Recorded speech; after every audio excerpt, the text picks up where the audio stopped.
Our next guest here on Behind the Lens is a wonderful fashion designer. Of course, I love meeting fashion designers that always amaze me every single time they grace a collection in the runway. I can't wait to hear more about her journey, what brought her into the fashion industry, and how she's making a name for herself. Please welcome onto Behind the Lens, Kovie Richardson.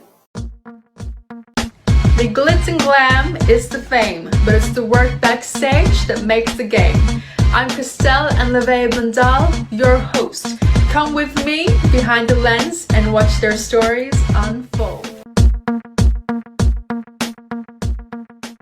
I'm really excited to chat to her today. It's actually such an honor because she's from Melbourne, and despite the circumstances, we got to get together and meet in person and chat about her designs and how she started in the fashion industry. Welcome to Behind the Lens, Kovie. How are you doing today? Good, thank you. Thanks for inviting me. Thank you so much for coming here. It's like, it was meant to be. You were meant to come here. Yes, true. And we were meant to just see each other in person. I don't think this is probably one of the first times we actually had a conversation in person. Because every time you were here, you would have a show and we would only see you briefly. Yes, true. It's true. We've seen her collection so many times and I absolutely love it. But we'll get into that a bit later.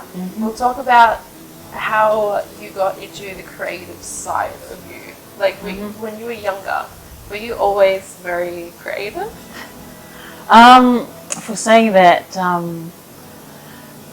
it's you know, thinking about it when I was young, I wasn't sort of getting into fashion when I was young, but I remember the very first time when I was doing like a crochet or beading sort of things, and I did it on a pillowcase.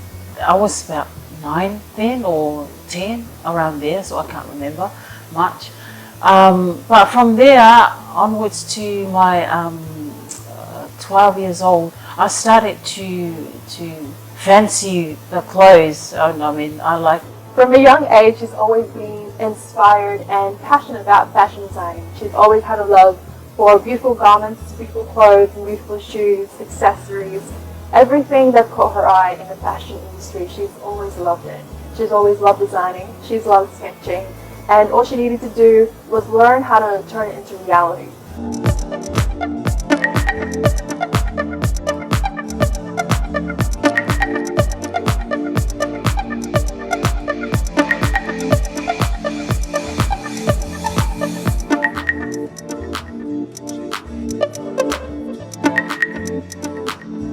Class because I like sketching, I like art. Yeah. So when I look at something, I say, oh, that's nice. You know, when I look at magazines, I look at the clothes, I say, oh, this is really nice. And sometimes when I drive around, I saw, you know, beautiful, what do you call it?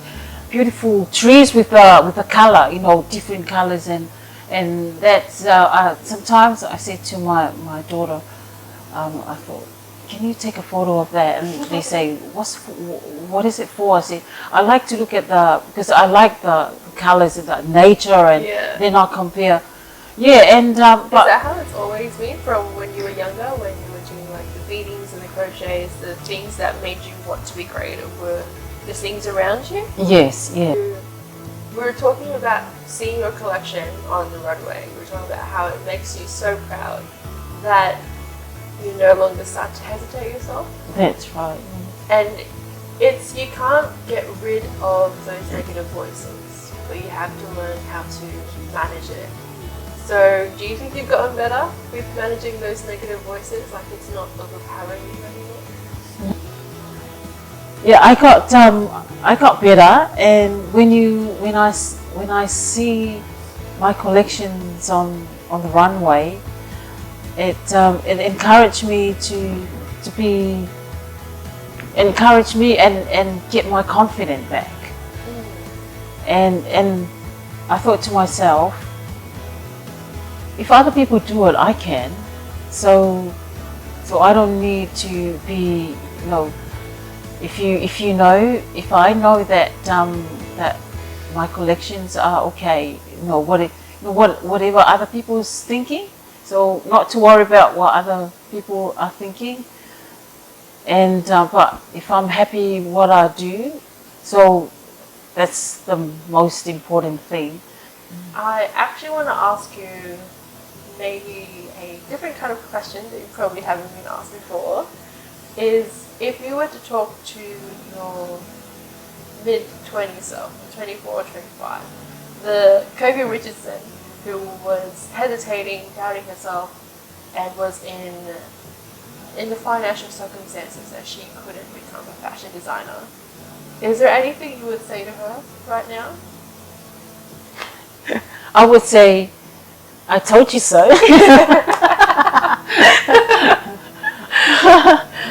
Well, if that's it, it's just like you're just gonna go back in time and say, I told you so. You're gonna be a fashion designer. It's just like, I would say that would be a big motivation already. It's just like trusting the process. Yeah. And then I would say to her, you can do it. You can do it. So, so don't be hesitate and don't doubt yourself. And here I am. So here I am. Kovie Richardson collection on many runways, and we're going up from here. That is really cool to see, and I'm really excited to see how far you go, how far Kovie Richardson collection goes, because all your pieces are. I say it all the time, and my words probably don't do it justice. People really need to see it. So if anybody sees Kovie Richardson collection around, keep an eye out for it, because you definitely don't want to miss it. Thank you so much for coming here on Behind the Lens and for allowing me to talk to you and interview you and just learning more about the journey that took you to where you are today. I'm really honoured to be here. Thank you for inviting me. Much appreciated. Many of us say that, you only live once, and that's true. You only live once. Well, what are you doing to make life worthwhile? Are you really following the path that you want to live? Or are you living according to external influences? Through Kovie Richardson today, we learned the importance of listening to yourself, listening to your heart, listening to your passion, and listening to what you really want to do. The core of your life. And remember that this is Behind the Lens. Make sure you hit the like button, subscribe to our YouTube channel, following us on all of our social media pages. And as always, I'm Crystel and your host. This is Behind the Lens.